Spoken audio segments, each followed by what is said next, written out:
Salut mes véristes, bon retour sur la chaîne.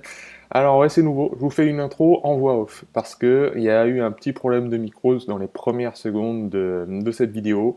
Mais ce que je vous raconte en ce moment devant mon Jean-Louis, c'est tout simplement qu'aujourd'hui on va parler de comment booster son jeûne intermittent, ou plutôt comment moi je fais au quotidien pour renforcer tous ces processus d'autophagie, de renforcement, la loi de l'hormèse, et on va voir voilà, mon quotidien à moi, parce que ça m'est souvent demandé, c'est une question qui revient souvent, qu'est-ce que moi je mets en application chaque jour, et donc voilà, j'avais à cœur de vous partager mes petits conseils personnalisés. Vous avez toujours à retrouver sur le site de hormèse.com le programme H4H pour vous renforcer et passer à la pratique. Allez, je vous laisse, c'est parti. Mi-temps qui parfois peut arriver à certains plateaux, on peut ne plus arriver à progresser dans l'objectif qu'on s'est fixé par ce jeûne intermittent, que ce soit la pleine santé, le retour à un état de pleine santé, ou la perte de poids, la prise de masse musculaire, la prise de poids tout simplement. Voilà, on va faire le tour aujourd'hui et je vais vous livrer mon expérience et mes conseils. Ça m'a été souvent demandé, donc c'est-à-dire que d'habitude avec Jean-Louis, on vous parle de physiologie, on vous dit voilà, ça marche comme ça, le système immunitaire ça marche comme ça, le système nerveux c'est comme ça, point barre. Et on me demandait souvent, ouais d'accord, tu nous expliques comment ça marche, mais toi personnellement, qu'est-ce que tu fais tous les jours? Alors il y a eu quelques vidéos où je me baignais dans mon congélateur, où je faisais du sport, vous savez à peu près sur quel pied danser avec moi. C'est clair que je me mets au challenge, mais bon, on va faire une journée type. Et je vais vous expliquer ce que je fais dans cette fameuse fenêtre de jeûne pour booster mon jeûne intermittent et pour vraiment aller au cœur de cette adaptation, d'envoyer les bons signaux au corps pour qu'il se renforce dans sa globalité. Donc, comment booster son jeûne? Le jeûne intermittent, c'est un état de stress pour le corps, raréfaction de nourriture, il se dit « oh là là, il y a danger, il faut qu'on fasse quelque chose ».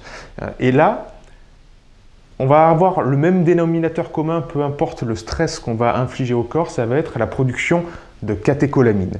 Les catécholamines, ce sont une classe d'hormones, de neurohormones plutôt. Vous les connaissez très bien, ce sont l'adrénaline et la noradrénaline essentiellement, qui sont sécrétées par deux petites glandes qui sont sur nos reins, qu'on appelle les glandes surrénales.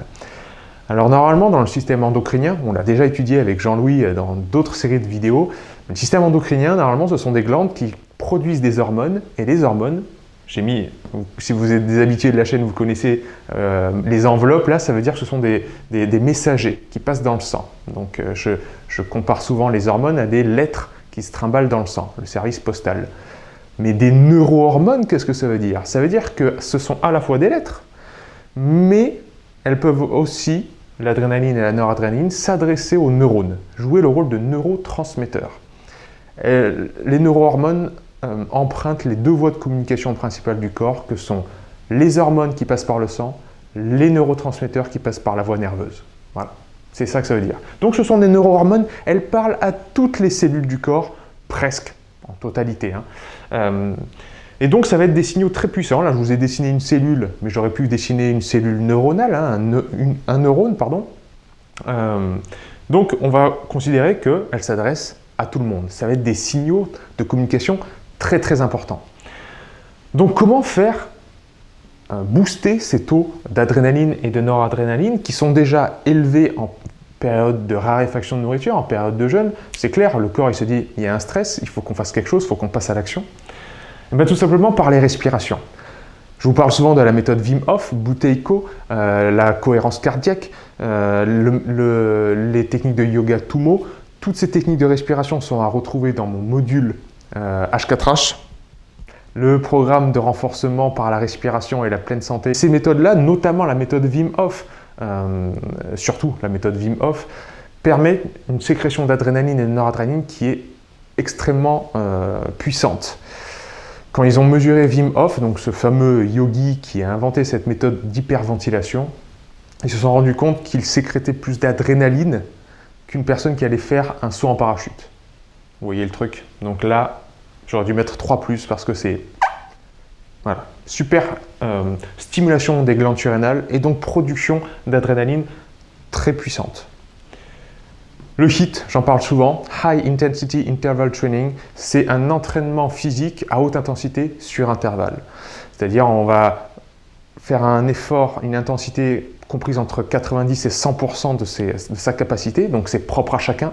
Ne pensez pas « Ah oui, mais moi le sport, j'en ai jamais fait, c'est pas pour moi ». Non, c'est votre intensité. Donc pour vous, peut-être que l'intensité maximale, c'est seulement faire des flexions, on s'en fiche. L'important, c'est de toucher cette qualité d'effort. Donc c'est pour tout le monde.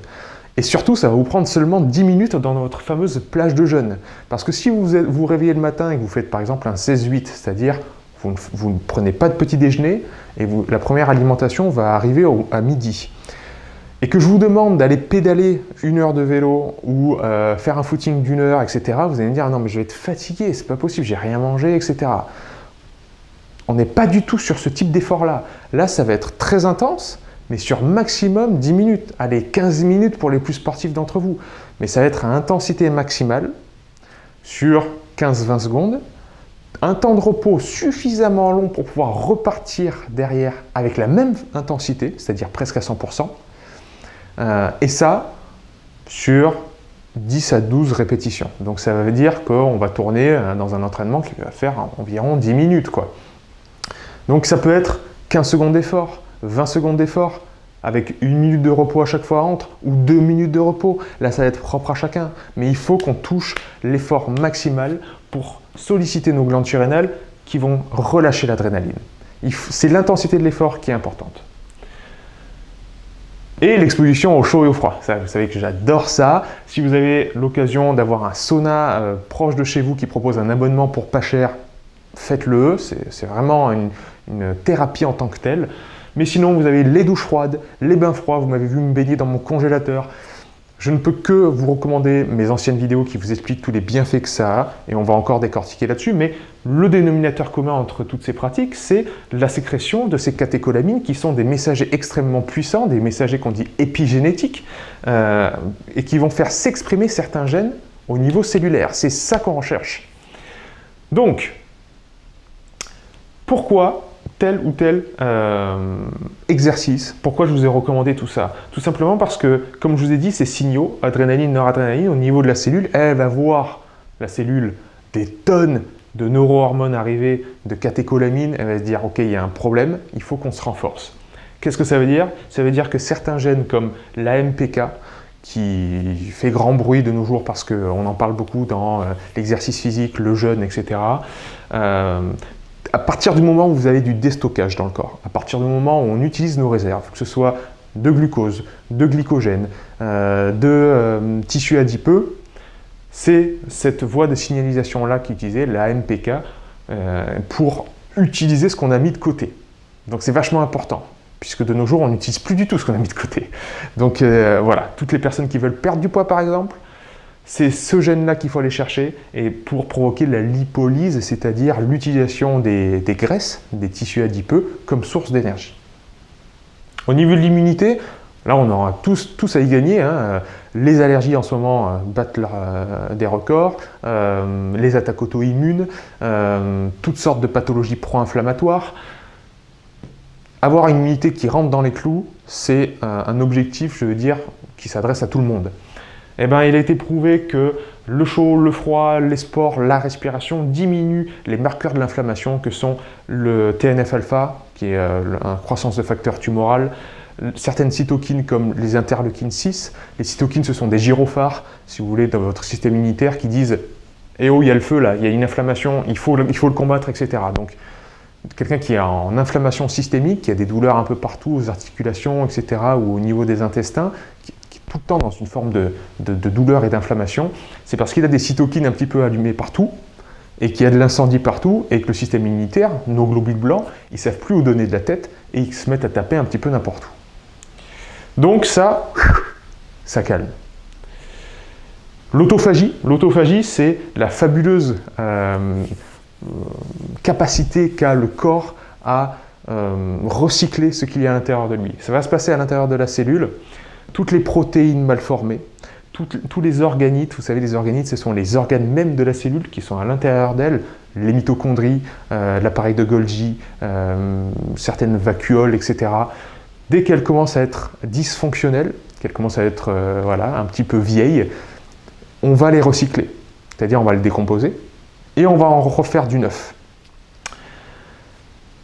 Ça a valu le prix Nobel à un japonais il n'y a pas longtemps. Je vais vous faire une série sur l'autophagie dans pas longtemps. Mais ce japonais-là, quand il a eu le prix Nobel, il a bien expliqué une chose, c'est qu'on mange à peu près dans notre alimentation chaque jour 80 à 100 grammes de protéines, environ 80 grammes, il avait établi ça, et notre corps en produit des protéines entre 200 et 300 grammes. C'est-à-dire, vous imaginez une usine, il y a 80 grammes de protéines qui rentrent, et à la sortie, il y a 200 et 300 grammes. Qu'est-ce que c'est ce bordel? Il se passe un truc là. Ben ouais, c'est que le corps, il a un fabuleux pouvoir de recyclage. Il va utiliser les protéines qui sont déjà là pour les décomposer en acides aminés et recomposer pour avoir du nouveau. Voilà, c'est ça l'autophagie. Donc, ça tient surtout à la voie de signalisation qui s'appelle le FOXO. Ça encore, je vous en reparle bientôt, mais sachez qu'au niveau physiologique, tout converge vers ces gènes-là qui sont souvent décrits comme les gènes de la longévité ou du bien-être ou de la pleine santé. Donc c'est ça qui est exprimé dans ce cas de hormétique, de loi de l'hormèse, c'est-à-dire stimulation, mise au challenge et expression de certains gènes. Et puis au niveau des muscles, au niveau de la construction musculaire, mais aussi de la préservation de la bonne santé des muscles squelettiques et des muscles lisses, ça va être très important de pratiquer justement ce chaud et ce froid par exemple, parce qu'on va avoir l'expression des HSP et des CSP, les Heat Shock Proteins et les Cold Shock Proteins, ça veut dire les protéines qui sont sécrétées quand le corps, l'organisme est soumis à des hautes températures ou des très basses températures. C'est-à-dire que dans ces périodes de stress où il se dit « Oh là là, il fait super froid, on va mourir » ou « Oh là là, il fait super chaud, on va tous crever », le corps il se dit « Il faut qu'on protège l'intégrité de nos cellules ». Donc on va créer des protéines qui sont protectrices, qui permettent de nettoyer les radicaux libres, le stress oxydatif qui se passe à l'intérieur de la cellule, qui fait le ménage, un ménage de printemps, c'est bien, c'est d'actualité, et qui donc font une protection totale de l'intégrité même, de la santé même de la cellule, en faisant ce nettoyage. Mais de plus, elles chaperonnent, ces protéines-là chaperonnent les acides aminés, donc c'est-à-dire les briques de base qui servent à construire des nouvelles protéines, et elles leur disent « Non, non, les cocottes, allez pas vous balader au fin fond du corps humain, venez plutôt au niveau des muscles, pour préserver la masse musculaire, ou pour en construire de la nouvelle. » Donc elles servent de signalisation aussi. Elles disent, elles chaperonnent, on dit comme ça en physiologie, certains acides aminés pour pouvoir préserver ou construire du nouveau muscle. C'est pour ça que le chaud et le froid, je ne peux que le recommander dans l'exercice physique pour que vous soyez sportif ou non sportif. Parce que la sarcopénie, c'est-à-dire l'atrophie des muscles, de la structure musculaire, ça touche tout le monde. Arrivé à un certain âge, ça fond. Si vous êtes trop sédentaire également, il peut y avoir une atrophie musculaire. Préserver la santé de nos muscles, c'est être en pleine santé. Après, il y a ceux, sportifs et bodybuilders, qui recherchent la construction musculaire en tant que telle, l'hypertrophie musculaire. Mais pour tout le monde, ça profitera. Pour la pleine santé ou non. Donc, par rapport à tout ça, moi, qu'est-ce que je vais faire chaque jour ? Je vais me baser sur votre emploi du temps, puisque moi j'ai un emploi du temps, je travaille à mon compte, donc c'est peut-être différent, mais imaginons que vous deviez aller au bureau à 9 h. Au lever, moi, respiration Wim Hof. Donc 8 h. Si vous travaillez à 9 h, on va prendre 8 h comme base pour commencer à faire quelque chose, mais vous vous levez peut-être sans doute plus tôt. Moi je me lève beaucoup plus tôt que ça, mais voilà. 8 h, Wim Hof. Ok ? Donc, ça va vous prendre maximum un quart d'heure. Pour ceux qui ne connaissent pas, il y a mon module de formation, de programme de renforcement sur hormèse.com. Là, vous avez le site qui tourne depuis tout à l'heure derrière pour bien comprendre comment pratiquer cette méthode-là. Il y en a d'autres que j'explique. La méthode Buteyko, le yoga Tummo, etc. Donc, vous ferez votre cheminement là-dessus. Mais la méthode Wim Hof est très simple et exploitable par tout le monde. Ok, 8 h. Donc de 8 h à 8 h 15, on fait les hyperventilations. Là, on a sécrétion d'adrénaline encore plus que les gens qui vont faire du saut en parachute. Nickel, pour booster notre fenêtre de jeûne le matin. Derrière ça, douche froide. On va se faire une douche froide. en sortie de méthode Wim Hof. Notre système nerveux, en plus, il est au top du top. On va pouvoir le gérer par une relaxation sous l'eau froide. On va bien mieux gérer ce stress-là. Donc, douche froide, on va dire, à 8h20. Le temps de se sécher. On sort de la douche, on ne se sèche pas tout de suite, on attend la thermogénèse, la thermorégulation du corps qui se fasse tout seul, donc je ne me sèche pas tout de suite. Et passé 20 à 30 secondes, on va sentir une vague de chaleur revenir. Ça veut dire que notre thyroïde, ça veut dire que nos graisses brunes commencent à produire de la chaleur. C'est bon, mission remplie. Je me sèche, je me couvre et je file au bureau. 8h30, j'arrive au bureau à 9h. Ok, ça se passe bien. J'ai toujours pas mangé, mais je suis parfaitement bien parce que j'ai mis mon système nerveux sur les bons rails et j'ai fait les choses bien en commençant ma journée par un truc que j'ai réussi. Et c'est comme ça qu'on construit un quotidien et finalement une vie qui est pleine, qui est la meilleure version de nous-mêmes, comme j'aime bien le dire. Et puis, arrivé vers 11h, 11h30, même midi, on se dit, allez, j'ai pris mes baskets et mon short, je vais aller dans le parc à côté, ou je vais aller dans la cage d'escalier là pour monter les escaliers, ou je vais me trouver une salle de réunion qui est vide et je vais faire mon sport. Dans la salle de réunion, je peux faire des burpees, c'est des pompes et je saute en l'air, ou des squats sautés. Dans la cage d'escalier, je peux monter mes escaliers à fond. Dans le parc, je peux faire des sprints ou des tractions parce qu'il y a des barres de traction. Vous trouverez toujours un moyen pour faire vos 10 minutes de HIIT quelque part. Donc là, on va mettre à 12h le HIIT. Moi, généralement, c'est ce que je fais. Milieu de matinée, vers 10h, j'ai mon sport. J'ai mon crossfit, ou j'ai mon renforcement musculaire, ou j'ai mon HIIT en pleine nature, j'ai quelque chose, ou j'ai mon VTT. Voilà, je vais faire mon sport entre 10h et midi.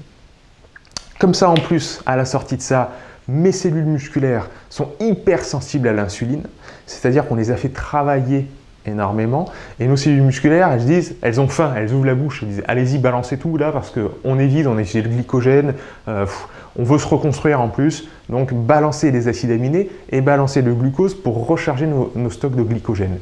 Donc le repas qui va arriver à midi, il va être ultra bien utilisé, surtout que tout le système digestif est au repos depuis la veille au soir.